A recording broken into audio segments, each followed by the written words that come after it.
Behind a bar, my wife in another man's arms. I turned away, sick.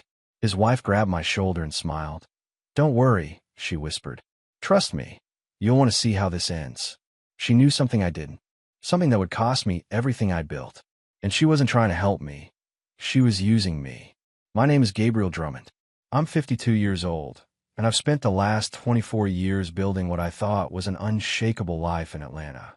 Co-owner of a mid-sized accounting firm, 2 grown kids, a marriage that functioned like a well-maintained engine. Not flashy, but reliable. Or so I believed. The holiday party was held at the Piedmont Social Club, one of those venues that tries too hard to look effortless. Crystal chandeliers, marble floors, jazz quartet in the corner playing standards nobody under 60 remembers. Our firm had merged with Nelson Holt's consulting group 3 years ago, and these joint celebrations had become tradition.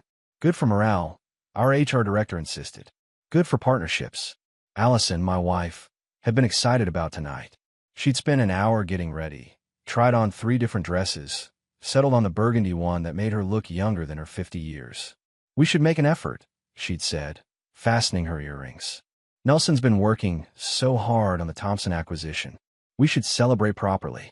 Nelson Holt had been my business partner and closest friend for over 20 years.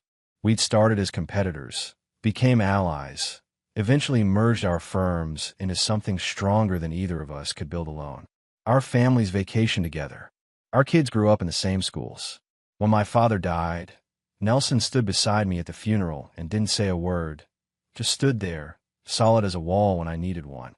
At the party, Allison drifted away from me almost immediately, pulled into a conversation with the senior partners' wives near the champagne fountain. I watched her laugh at something someone said, watched her touch the arm of Nelson's wife, Nicole, with easy familiarity. Everything looked normal. I made small talk with clients, shook hands with employees I barely recognized from the consulting side. The room hummed with forced cheerfulness and expensive wine. Around 9 p.m., I needed air. The crowd was suffocating. Too many voices, too much cologne, too much pretending that quarterly reports mattered more than they did. I moved toward the bar, tucked into a corner behind tall decorative plants and dim lighting. The bartender was mixing something complicated for a woman in pearls. I waited, loosening my tie, when I saw them. Behind the bar, in a narrow space between the back counter and the wall where the liquor bottles caught the light, my wife in another man's arms. Not dancing, not laughing, kissing. Nelson's hand was on the small of her back, fingers spread possessively. Allison's hand curled into his collar, pulling him closer. The kiss wasn't hesitant or guilty. It was practiced, comfortable, the kind of intimacy that doesn't ask permission because it doesn't need to. My stomach turned. I stepped back, turning away, suddenly sick. The room tilted. My hands went cold. That's when I felt it. A hand on my shoulder, firm but not aggressive. I turned. Nicole Holt stood beside me, Nelson's wife, her expression calm, almost serene. She wasn't looking at the bar. She was looking at me. Her lips curved into a small smile. She leaned closer, her voice barely above a whisper. "Don't worry," she said quietly. "Trust me. You'll want to see how this ends." Her eyes held something I couldn't name. Not anger. Not sadness. Certainty. She knew something I didn't. I didn't sleep that night. Allison came home around midnight, smelling of wine and perfume that wasn't hers. She kissed my cheek, brief, mechanical, and went upstairs to shower. I stayed on the couch, staring at the Christmas tree we'd decorated together 2 weeks ago, wondering how long the lights had been blinking over a lie. The text came at 7:14 a.m. Unknown number. Corner bakery on Peachtree. 9 a.m. Come alone. Nicole. I stared at the message until the screen went dark. Part of me wanted to ignore it, to pretend the previous night had been a misunderstanding, some trick of lighting and champagne. But Nicole's face kept returning to me, that calm smile, those knowing eyes. The bakery was half empty when I arrived. Nicole sat in the back corner booth, 2 coffees already on the table. She wore jeans and a sweater, her hair pulled back simply. She looked different outside the party's glitter, sharper, more focused. "Thank you for coming," she said as I slid into the seat across from her. "Did I have a choice?" I asked. "Everyone has a choice, Gabriel," Nicole replied evenly. "You could have gone to work, pretended last night didn't happen. Continued living in whatever story you've been telling yourself. The words stung because they were true. She pushed a coffee toward me. I found out about 3 weeks ago. Not the full extent, just enough to know something was wrong. Did you confront him? I asked. Once, she said. He told me I was imagining things. That Allison was helping him with client presentations. Nothing more. Said I was stressed, overreacting. I recognized the tactic. Allison had used similar language on me for months whenever I questioned her late nights at the office. Nicole opened a slim folder. Inside were printed screenshots, text messages between Nelson and Allison.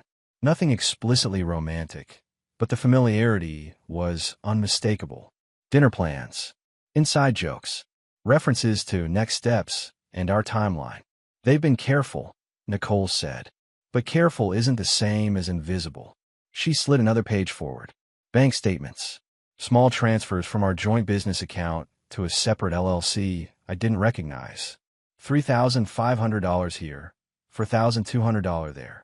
Amounts large enough to matter, small enough to slip past quarterly reviews. What is this? I asked, my throat tightening. Nelson formed a consulting LLC 6 months ago, Nicole explained. He's been funneling money from your merged accounts into it.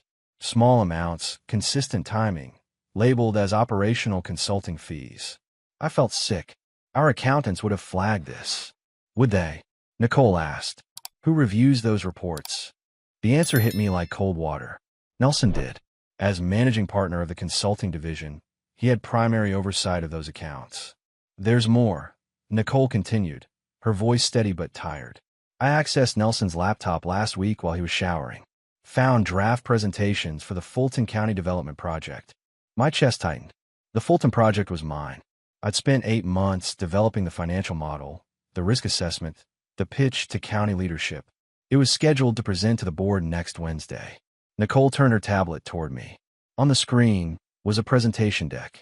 My presentation. Same structure, same data, same examples. Even the formatting matched my style perfectly. But the author line read, Nelson Holt and Allison Drummond, Strategic Development Team. They copied it, I said quietly. Yes, Nicole replied. And they're planning to pitch it as their own in 4 days. Something cold settled in my chest. This wasn't just an affair. This was theft. Systematic, calculated theft of my work, my reputation, my business. Why are you telling me this? I asked. Nicole looked at me directly. Because if we confront them now, they'll claim it was collaborative. They'll say you shared files, that this was team development, that we're bitter spouses inventing conspiracies. So what do you want to do? I want them to present it, she said calmly. I want them to stand in front of the board and claim ownership. I want them to commit fully, publicly, where there's no room to backtrack. I stared at her. You want to let them steal my work? I want to let them prove they're thieves, Nicole corrected. Intent is harder to deny when it's demonstrated in front of witnesses. I ran a hand through my hair. This will destroy everything. It's already destroyed, Gabriel, she said quietly. We're just deciding whether to clean up the mess quietly or make sure everyone sees who made it. I thought about my kids. Harper working as Nelson's assistant, probably unaware of any of this. Michael deployed overseas, unreachable. I thought about 24 years of marriage, 20 years of friendship. I need proof, I said finally. More than screenshots and suspicions. Nicole nodded. I can get access logs from the server. Timestamps showing when Allison accessed your files. But I need your help. What kind of help? The kind where you act normal for 4 more days, she said. Where you don't confront Allison. Where you let them believe they're winning. I looked at the bank statements, the stolen presentation, the text messages carefully worded to sound innocent but weren't. All right, I said. 4 days. Nicole's expression didn't change, but something in her eyes sharpened. Good. Because, Gabriel, when this is over, they won't be able to claim ignorance. Outside, Atlanta traffic hummed past. Inside, I finished my coffee and wondered if the man I'd been yesterday would recognize the man I was becoming. The next 4 days required performance I didn't know I was capable of. I went to work, reviewed client files, attended meetings where Nelson sat 3 chairs away, making jokes about golf and quarterly projections. I smiled when expected. I nodded at appropriate moments. I became a ghost haunting my own life. Harper called on Tuesday evening. My daughter's voice carried the bright urgency of someone who believed they had good news. "Dad, I need to talk to you about something," she said. "What's going on?" I asked, settling into my home office chair. "It's about Nelson," Harper began. "Some people at the firm have been saying things. Rumors about the Fulton County presentation, about Mom helping with strategy. I just want you to know that Nelson's been nothing but professional with me." My chest tightened. "Harper, what exactly have you heard?" "That you're upset about the project presentation," she said carefully. "That maybe you feel left out of the development process." "Dad, Nelson's my boss. He's been mentoring me for 2 years. Whatever's happening between you guys, I can't get in the middle of it." The implication landed like a punch. My own daughter, positioning herself on the fence, already choosing career over truth. "I understand," I said quietly. "Do you?" Harper's voice sharpened. "Because Nelson said you've been acting strange lately. Distant. He's worried about you." I almost laughed. Nelson was worried about me. "Harper, I need you to listen carefully," I said, choosing my words with surgical precision. "In a few days, some things are going to come to light. When they do, I need you to remember that I never asked you to choose sides. But I also need you to be prepared for what you might learn." Silence on the line. Then, quietly, "Dad, you're scaring me." "I'm just asking you to keep an open mind," I replied. "Can you do that?" "I guess," she said, uncertainty creeping into her voice. After we hung up, I sat in the dark office, wondering how long she'd been defending Nelson without realizing what she was defending. Wednesday brought a different blow. My younger brother, Pete, called just after lunch. "Gabe, I heard about the separation," he said without preamble. "What separation?" I asked, genuinely confused. "Come on, don't play games. Mom told me you and Allison are having problems. Look, I know this is bad timing, but I'm in a bind. The restaurant needs a capital infusion, $50,000 to cover back rent and supplier debts. Since you're liquidating assets anyway for the divorce." "Pete, stop," I interrupted. "I'm not getting divorced. Not yet. And even if I were, where would you get the idea I have $50,000 lying around?" "Mom said you were sitting on the business accounts," Pete said, irritation edging his tone. "Said you and Nelson were flush from the merger." I closed my eyes. Allison had been talking to my mother, setting narratives, preparing the ground. "I can't help you right now," I said. "Can't or won't." Pete shot back. "You know what, forget it. I should have known better than to ask. You always were tight with money." He hung up before I could respond. That evening, I found the letter. It was tucked into my briefing case, folded precisely, Allison's handwriting on the outside. "For when you're ready to talk." Inside, her words were careful, measured. "Gabriel, I know you've been struggling. The distance between us hasn't been easy for either of us. I think we should consider couples counseling before things get worse. I've been feeling invisible for so long, and I don't want to lose what we built. Please think about it." I read it twice, searching for sincerity, finding only strategy. She knew something was coming. She was building her defense. Thursday morning, I met Nicole briefly in a parking garage downtown. She handed me a USB drive. "Server access logs," she said. "Time-stamped entries showing Allison accessed your project files on October 3rd, October 17th, and November 2nd. All outside business hours. All from Nelson's office computer." "How did you get this?" I asked. "Does it matter?" Nicole replied. "What matters is that it's documented. IT keeps records of everything. This is admissible." I pocketed the drive. "The presentation is tomorrow." "I know," she said. "Are you ready?" I thought about Harper's defensive tone, about Pete's accusation, about Allison's letter carefully crafted to paint me as the unstable one. "No," I admitted, "but I'm doing it anyway." Nicole almost smiled. "That's the only kind of ready that counts." Friday morning started with physical pain. I've been ignoring the symptoms for weeks: difficulty urinating, dull ache in my lower back, fatigue that sleep didn't fix. I told myself it was stress, the body keeping score of betrayals the mind couldn't process yet. Dr. Raymond's office called at 8:15 a.m., just as I was reviewing notes for the Fulton presentation that would happen without me in the room. "Mr. Drummond, we need you to come in today," the nurse said, her voice professionally neutral. "Dr. Raymond wants to discuss your lab results." "I have an important meeting," I started. "Today, Mr. Drummond," she repeated firmly. "We had a cancellation at 10 a.m. Can you make that work? Something in her tone made my hands go cold. I'll be there. Dr. Raymond didn't waste time with pleasantries. He pulled up imaging on his computer screen, pointing to areas I didn't understand but recognized as problematic by the way his jaw tightened. Your PSA levels are elevated, he said, significantly. Combined with the symptoms you described and the imaging results, I'm recommending an immediate biopsy. But I need to be frank with you, Gabriel. This looks like early-stage prostate cancer. The words arrived from a distance, like hearing them through water. Early stage. I repeated. Caught soon enough that treatment options are good. Dr. Raymond continued. Surgery, radiation, hormone therapy. We'll know more after the biopsy, but the prognosis for early intervention is generally favorable. How soon? I asked. We can schedule the biopsy for next week. Results in 7 to 10 days. Then we'll map treatment. I sat there, absorbing the timeline. Biopsy. Results. Treatment. All while my marriage collapsed. My business partnership shattered. My daughter chose her career over truth.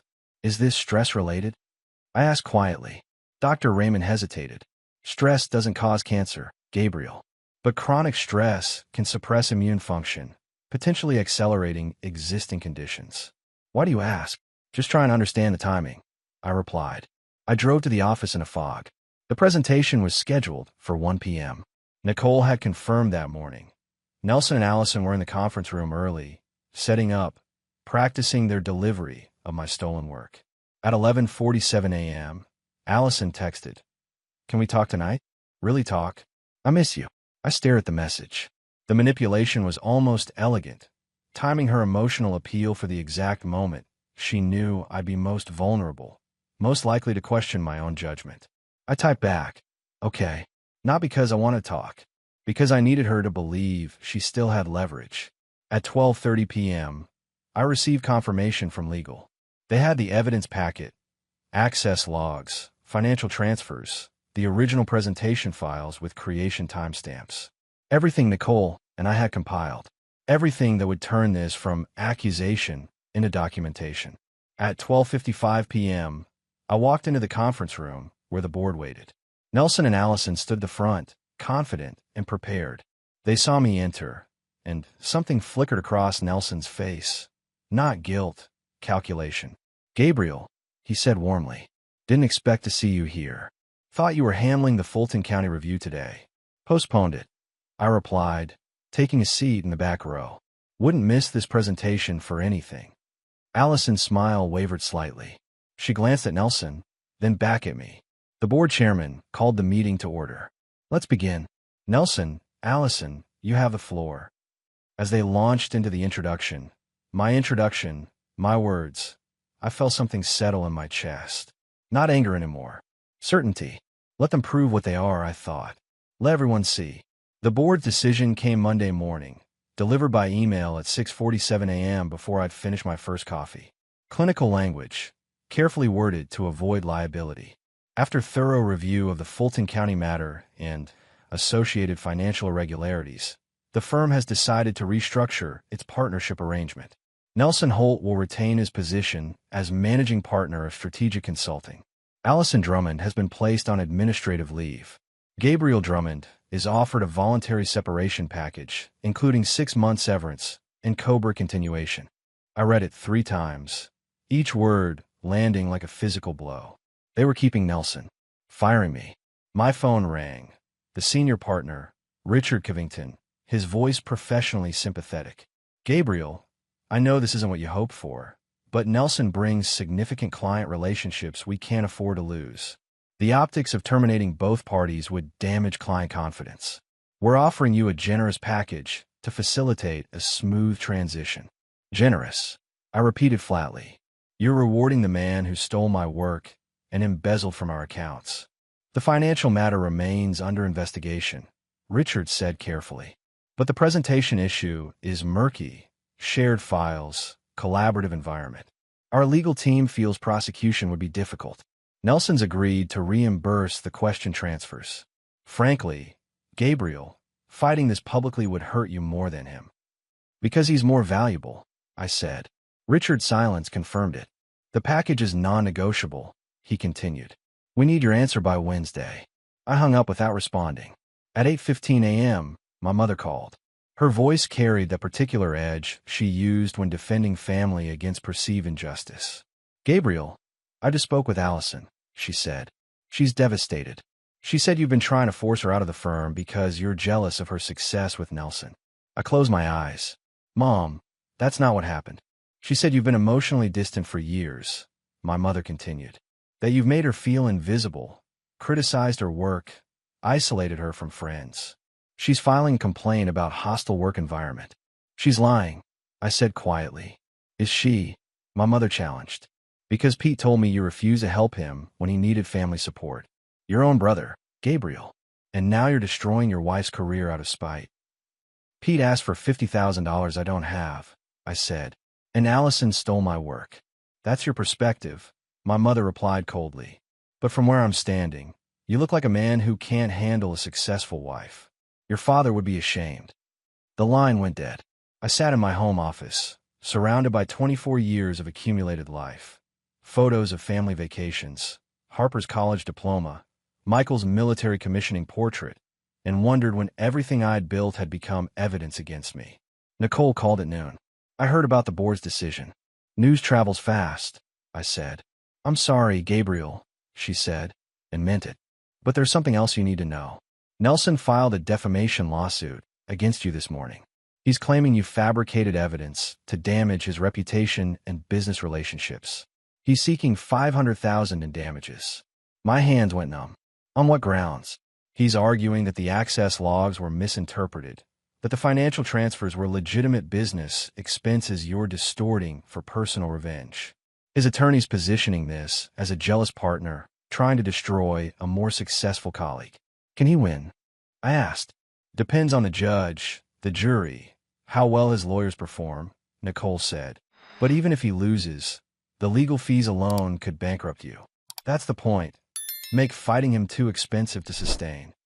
I thought about the medical bills coming for cancer treatment, the severance that wouldn't last 6 months if I was fighting a lawsuit, Harper's silence since the board meeting, Michael unreachable in whatever combat zone he'd been deployed to. "What would you do?" I asked Nicole. She was quiet for a moment. "I'd remember that Nelson's not just fighting you. He's fighting the truth. And the truth has a way of surfacing, even when buried under legal briefs."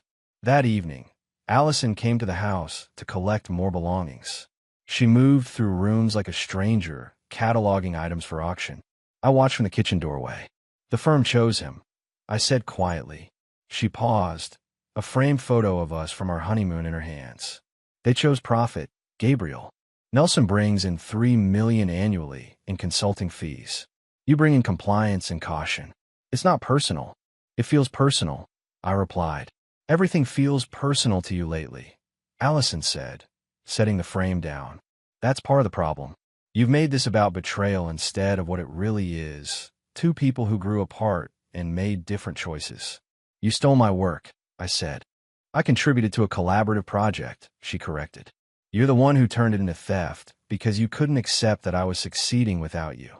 The gaslighting was almost beautiful in its construction. "I have cancer," I said suddenly. "Prostate cancer. Early stage, but it's there." Allison's expression shifted. Something that might have been genuine concern flickered before the mask returned. "I'm sorry. Truly. But Gabriel, you can't use that to manipulate me into." "I'm not manipulating anything," I interrupted. "I'm just telling you the truth. Something you've forgotten how to do." She picked up her box of belongings. "My attorney will be in touch about the separation agreement.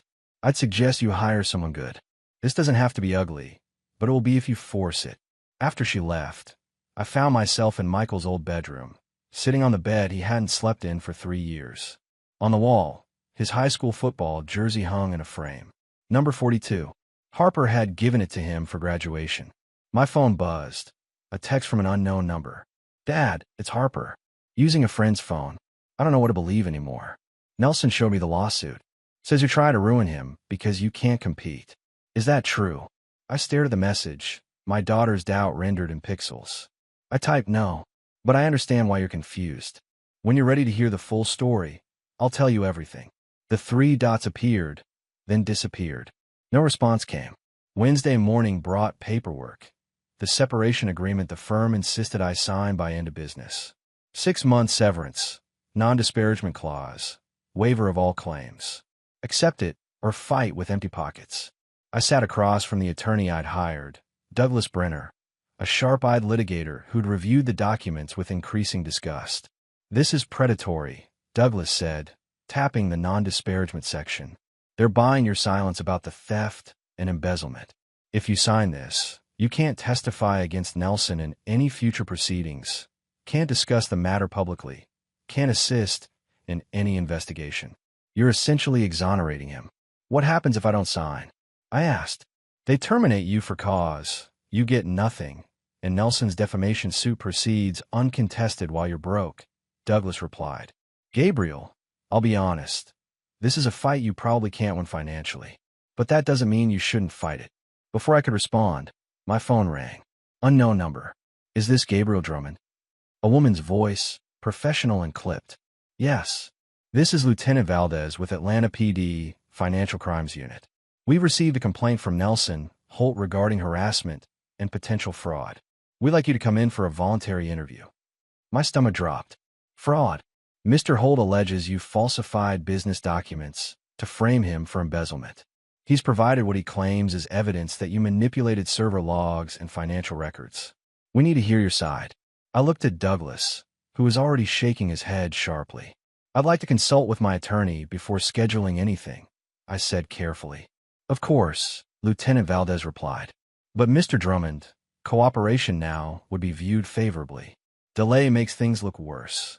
After I hung up, Douglas leaned back in his chair. He's escalating. Criminal allegations change everything. If they charge you, even if it's dismissed later, the damage to your reputation is permanent. Can they make charges stick? I asked. Depends on what evidence Nelson manufactured, Douglas said. But fighting criminal charges while battling a civil lawsuit, while going through divorce, while dealing with cancer? Gabriel, most men would break under half that pressure. I'm not most men, I said quietly. Douglas studied me. No, I'm starting to see that. But you need to understand what you're walking into. Nelson has resources, firm support, and apparently no conscience. This will get uglier before it resolves. My phone buzzed again, this time a text from Allison. I heard about the police. This has gone too far. Drop the accusations against Nelson, and I'll convince him to drop the lawsuit. We can end this quietly. For the kid's sake. I showed Douglas the message. That's witness intimidation, he said. Save that. That afternoon, I met Nicole in a park near downtown, away from offices and cameras.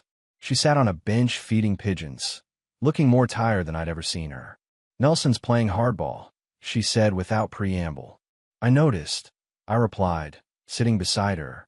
There's something I need to tell you, Nicole continued, her voice careful.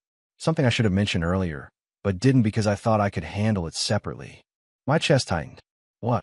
Nelson and I have been legally separated for 8 months, she said quietly. We filed quietly, kept it out of public record, continued appearing together at firm functions to avoid disrupting business relationships. I stared at her. 8 months. I found out about the affair with Allison a year ago, Nicole explained. Confronted him. He promised to end it. I believed him until I realized the financial irregularities weren't stopping. That's when I understood this wasn't just about the affair. Why didn't you tell me? I asked. Because I needed your reaction to be genuine, she said, meeting my eyes. At the party, when you saw them, I needed you authentically shocked, genuinely hurt. If you'd known I was already planning my exit, it would have looked coordinated. The betrayal was different, but still sharp. You used me. I gave you evidence, Nicole corrected. Evidence you needed to protect yourself. Would you have preferred ignorance? I couldn't answer that honestly. There's more, Nicole continued. My divorce attorney found something during asset discovery. Nelson's been moving money offshore for months. Not the small amounts from your firm, substantial sums. Over $700,000 transferred to accounts in the Cayman Islands. That's why you pushed for the presentation, I said slowly. You needed him to commit professional fraud publicly, so your divorce case would have leverage. I needed him to prove he's exactly what I know him to be, Nicole replied. A man who destroys anything that threatens his image of himself. Your stolen work was just convenient timing. I should have been angry. Instead, I felt something colder, understanding. So what now? I asked. Now we both fight our separate battles, Nicole said. My divorce. Your lawsuit. Your criminal investigation. But Gabriel, you need to know, I have evidence about the offshore accounts. Evidence I'm willing to share with investigators if it becomes necessary. That would expose your divorce strategy, I said. Some things matter more than strategy, she replied. Nelson's planning to destroy you financially and legally to prevent you from testifying in my divorce case. If he succeeds, he keeps the offshore money and walks away clean. I can't let that happen. She handed me a USB drive, copies of the offshore transfers, banking records, dates that correspond with the embezzlement from your firm. Use it if you need to. But Gabriel, once you do, there's no going back. This becomes a war neither of you will walk away from unchanged. I pocketed the drive. I'm already changed. Nicole stood, adjusting her coat against the autumn wind. Yes, but the question is whether you'll let what he did make you smaller or force you to become something harder. She walked away, leaving me on the bench with a USB drive that could either save me or guarantee mutually assured destruction. My phone rang, Dr. Raymond's office, scheduling the prostate biopsy for Friday morning. I answered, confirmed the appointment, and wondered if my body was keeping score of damage my mind couldn't quantify yet. The prostate biopsy Friday morning was clinical and humiliating, exactly what I needed to remind me that control was an illusion. Dr. Raymond promised results in 10 days. 10 more days of not knowing whether the cells multiplying inside me were hostile or harmless. I drove straight from the medical center to Douglas's office. My attorney had news, and his tone on the phone suggested it wasn't good. Nelson's legal team filed for expedited discovery, Douglas said, spreading documents across his desk. They want access to all your communications with Nicole, your financial records, medical files, everything. They're arguing your cancer diagnosis proves you're unstable, making irrational decisions due to health stress. They're using my cancer against me, I said flatly. They're building a narrative, Douglas corrected. Sick man, betrayed by successful wife, lashes out at former friend who's thriving. It plays well to juries who want simple stories. I stared at the ceiling. What do we have? Douglas pulled out the USB drive Nicole had given me, the offshore account records. This changes everything. 700,000 in transfers to Cayman accounts, all dated within the embezzlement timeline. If we introduce this, Nelson's not just a cheating partner, he's a felon. What's the downside? I asked. It exposes Nicole's divorce strategy, Douglas said.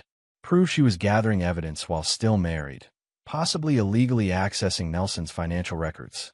His lawyers will argue she manipulated you into being her weapon against him. Isn't that exactly what she did? I asked. Douglas leaned back. Legally, yes. Morally, that's above my pay grade. But Gabriel, if we use this, there's no middle ground left. This becomes total war. My phone buzzed. Harper, finally responding after days of silence. Dad, I need to talk. Can we meet? I typed back immediately. When and where? Her reply came fast. Tomorrow, 10 a.m. The coffee shop near your house. Just us. I showed Douglas the exchange. Be careful, he warned. She might be recording for Allison's legal team. She's my daughter, I said. She's also Nelson's employee, Douglas replied. And desperate people make family complicated.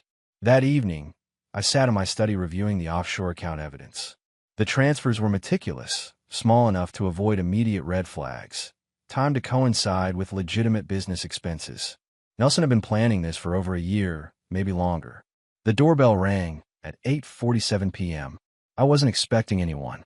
Through the peephole, Nicole, wearing jeans and a heavy coat, her face pale in the porch light. I opened the door. What happened? Nelson knows I gave you the offshore records, she said, stepping inside quickly. He showed up at my apartment an hour ago. Didn't threaten me directly, just made it very clear that if that information surfaces, he'll destroy my divorce settlement and make sure I'm charged with illegal surveillance. How does he know? I asked. He has friends in forensic IT, Nicole said. They traced the file transfers from my laptop. I was careful, but not careful enough. She pulled an envelope from her coat. These are the originals, bank statements, transfer confirmations, all of it. I'm giving them to you because if I hold them, Nelson will get a court order to confiscate them as stolen marital property. You're making me the target, I said. I'm giving you ammunition, Nicole corrected. Gabriel, he's going to come after both of us anyway. At least this way, you can fight back. I took the envelope. Inside were documents that could send Nelson to federal prison or make me look like a co-conspirator in a legal evidence gathering. There's one more thing, Nicole said quietly. Nelson's attorney contacted Harper this afternoon, offered her a promotion to junior partner if she testifies that you've been mentally unstable for months, that you've made paranoid accusations about colleagues, that the cancer diagnosis has affected your judgment. My stomach dropped. Will she do it? I don't know, Nicole admitted. But they're pressuring her. And Gabriel, she's 25, ambitious, scared. They're offering her everything she thinks she wants. After Nicole left, I sat with the envelope unopened, thinking about Harper's text. Tomorrow, 10 a.m. Just us. Was she coming to warn me or to gather evidence? I opened the envelope and began reading. By midnight, I understood the full scope of Nelson's theft. Not just from our firm, but from 3 other clients, routing money through shell companies, creating a financial architecture designed to hide wealth while appearing legitimate. This wasn't opportunistic fraud. This was sophisticated, long-term criminal enterprise. And tomorrow, I'd find out if my daughter would help expose it or help bury me. Harper arrived exactly on time, dressed professionally, her expression guarded. We ordered coffee in silence, then found a corner table away from other patrons. She didn't look at me directly, bad sign. Thanks for meeting me, I said carefully. I almost didn't come, Harper admitted. Nelson's attorney said you might try to manipulate me, use emotional appeals to turn me against people who've helped my career. Is that what you think I'd do? I asked. She finally met my eyes. I don't know what to think anymore, Dad. 2 weeks ago, I had a normal life. Now my parents are getting divorced. My boss is suing you, and everyone at work looks at me like I'm contaminated. Harper, I need to tell you something, and I need you to just listen, I said. Not as Nelson's employee, as my daughter. Her jaw tightened, but she nodded. I explained it all. The stolen presentation, the embezzlement, the offshore accounts, the affair. I didn't editorialize, didn't dramatize, just facts, dates, documentation. When I finished, Harper was pale. You're saying Mom and Nelson have been planning this for over a year. At least, I confirmed. And you have proof? She asked. I slid a folder across the table. Copies of the access logs, the financial transfers, the offshore banking records. All documented, time-stamped, verifiable. Harper opened the folder, her hands shaking slightly as she read. Minutes passed. Her coffee went cold. They offered me junior partner, she said finally, voice hollow. Yesterday, Nelson said it was based on merit, on my work with the Reynolds account. But now you understand it was payment for testimony. I finished. She closed the folder. What do you want from me? Nothing, I said. I won't ask you to testify. Won't ask you to choose sides publicly. I just need you to know the truth before you make decisions that you can't unmake. Harper's eyes filled with tears. I've been defending him, Dad. For 2 weeks, I've been telling people you were jealous, unstable. I said Mom deserved better. You didn't know, I said quietly. I should have known, she replied, voice breaking. You're my father. I should have believed you. Harper, listen to me, I said firmly. What happens next is your choice. You don't owe me your career. You don't owe me public support. But I need to know, if they ask you to lie, to testify that I've been mentally unstable, will you do it? She wiped her eyes. No, I won't lie for them. That's all I needed to hear, I said. But Dad, I can't quit, Harper said. I have student loans, rent, health insurance through the firm. If I walk away now. I'm not asking you to walk away, I interrupted. I'm asking you to refuse to participate in destroying me. There's a difference. Harper nodded slowly. They're going to fire me anyway once they realize I won't cooperate. Probably, I agreed. But you'll still have your integrity. She almost smiled. That and $4 buys coffee. We sat quietly for a moment. Then Harper reached across the table and squeezed my hand, brief but real. I'm sorry I doubted you, she said. You're young, I replied. You're supposed to question things. Not my father's basic honesty, she said. That was just cowardice disguised as professionalism. After Harper left, I sat alone, finishing cold coffee, feeling something I hadn't felt in weeks. Hope. Not that everything would work out, but that at least one person I loved saw me clearly. My phone buzzed. Douglas, my attorney. The firm accepted your refusal of the severance package. They're terminating you for cause effective immediately. No severance, no COBRA, no references. And Nelson's criminal complaint has been forwarded to the DA's office for review. Understood, I said. Gabriel, you're in serious trouble, Douglas said. Medical bills piling up, no income, facing criminal investigation and civil lawsuit. Most men would fold. I'm not folding, I said. Then get ready, Douglas replied, because they're coming at you with everything. I hung up and walked out into Atlanta autumn air, unemployed, possibly dying, definitely broke, and somehow more certain than I'd been in years. They wanted me to disappear quietly. Instead, I was going to make noise. The biopsy results came back on a Tuesday morning. Early-stage prostate cancer, treatable, manageable. Dr. Raymond recommended surgery within 6 weeks. I scheduled it for the day after Nelson's trial was set to begin. Douglas called that same afternoon with news that changed everything. The DA's office reviewed Nelson's criminal complaint against you, he said. They're not filing charges.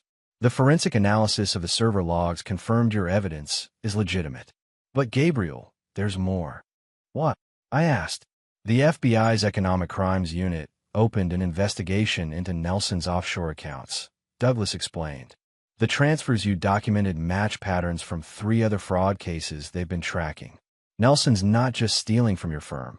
He's part of a larger scheme. I sat down slowly. How long? They've been watching him for 8 months, Douglas said.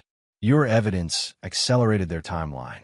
They're moving to seize assets and file federal charges within 2 weeks.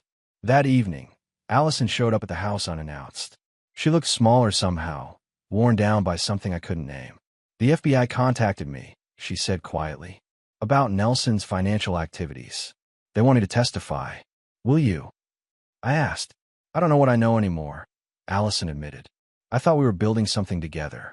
Now I'm realizing I was just useful. I almost felt sorry for her. Almost. There's something else, she continued. I found letters. In Nelson's office, hidden in old client files. Letters from years ago, planning this, planning the merger, the positioning, even the affair. It was strategic from the beginning. She pulled folded papers from her purse, sliding them across the kitchen table. I recognized Nelson's handwriting immediately. Detailed notes about exploiting our firm's accounting gaps, about cultivating relationships with partners' wives for leverage, about building exit strategies that left others holding liability. Why are you showing me this? I asked. Because I was wrong, Allison said, her voice breaking. And because Harper deserves better than parents who destroy each other. Harper had quit the firm 3 days after our coffee meeting. Nelson had tried to block her unemployment claim, but she'd found work at a smaller practice that valued integrity over politics. I'm not dropping the divorce, I said carefully. I know, Allison replied. I'm not asking you to. I'm just asking if we can end this without more bloodshed. 2 days later, Nelson's attorney contacted Douglas with a settlement offer. Nelson would drop all lawsuits, reimburse the embezzled funds, and provide a statement clearing my name in exchange for me not testifying in the federal case. They're scared, Douglas said. The FBI doesn't need your testimony to prosecute, but your statement would make conviction certain. They're trying to reduce exposure. What happens if I refuse? I asked. Nelson goes to federal prison for 8 to 12 years, Douglas said. The firm loses its consulting division. 23 employees lose jobs. I thought about those employees. Good people who trusted the wrong leader. Tell them I'll consider it, I said. On one condition. Nelson signs a complete confession detailing the embezzlement, the affair, and his manipulation of Allison. Not for court. For Harper. The confession arrived 2 days later. 4 pages of detailed admission, notarized and complete. I gave it to Harper without comment. She read it once, then burned it in her fireplace. I don't need his words, she told me. I needed to know you'd fight for truth, even when it cost you everything. 10 months later, I stood in a smaller office with a view of Midtown Atlanta, running a forensic accounting consultancy that specialized in fraud detection. The cancer surgery had been successful, clean margins, good prognosis. Harper worked 3 doors down, building a practice in business ethics law. Nelson pleaded guilty to federal fraud charges in August, received 9 years, served time at a minimum security facility in Kentucky. The firm dissolved 6 months after his conviction, partners scattering to other practices. Allison and I finalized our divorce quietly. She moved to Savannah, started teaching business courses at a community college. We spoke occasionally, cordially, like people who'd survived something together without remaining friends. Nicole got her divorce settlement, significantly reduced after Nelson's assets were seized, but enough to start over. She opened a victims advocacy nonprofit, helping people navigate financial abuse in marriages. My mother never apologized for siding with Allison, but she started calling again around Christmas. Small steps. Pete's restaurant failed despite the loan he never got from me. He blamed everyone but himself, which seemed consistent. Michael came home from deployment in January, quieter but whole. He spent 2 weeks with me. Asking questions about the divorce, I answered honestly. He didn't choose sides, just accepted that families were complicated.